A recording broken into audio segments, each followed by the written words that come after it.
Lord, give me a sign. Have you ever asked God this question before? Hi friends, brothers, and sisters. My name is Tin and welcome to Pathways of Hope. Today's gospel is from Luke 21 verses 5 to 11. Jesus and his disciples were talking about the destruction of the Jewish temple, which was a prophecy for the end of the times, Judgment Day, and the day Jesus will come again to reign in the fullness of God's kingdom. They asked, "Teacher, give us a sign." They wanted to know the details, what will happen, when it will happen. I guess they wanted to be prepared for this catastrophic event. But Jesus replied, "Take heed that you are not led astray." He was saying, don't focus too much on looking for a sign because these can be false and misleading. We humans like to know everything, don't we?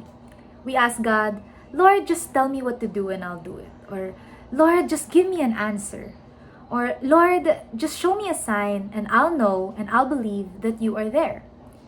We want to know everything in advance. But like what Jesus was saying in the gospel, take heed that you are not led astray. Sometimes when we're focused so much on looking for a sign, or when we keep worrying about what's next, the future, we miss out on the present moment with God. We miss out on His presence in our lives right now. Father Mike Schmitz has a homily that explains a similar point. He says, we like to know everything in advance. The destination, the answers, the plan. Meanwhile, God invites us to a journey. He says, "I'll go with you. I'll walk with you." But we reject that invitation because not knowing makes us feel uncomfortable. We'd be more comfortable and we'd feel more secured if we just knew, right? But the thing is, do we really have to know? Or are we just scared to feel uncomfortable?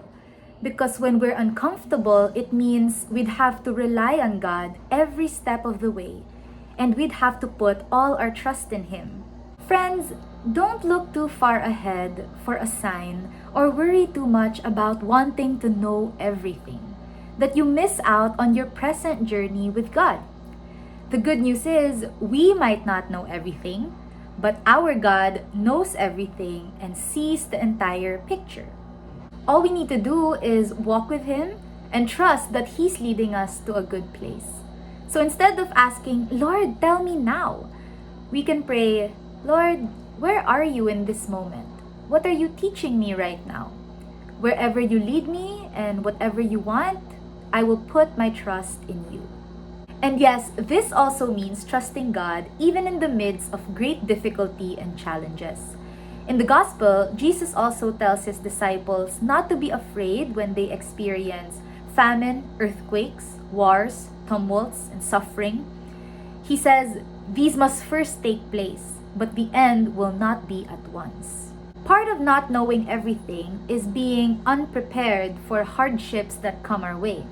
It also means being vulnerable to emotions such as pain, grief, sadness, suffering, anxiety, unpleasant emotions that none of us really want to go through. But you see, these are the moments where God can show us that He is truly walking with us. We might not see the whole picture, we might not know all the details, but we can trust in our God who does, and our God who is journeying with us every step of the way. From Psalm 118, it says, "The Lord is on my side. I will not fear. What can man do to me?"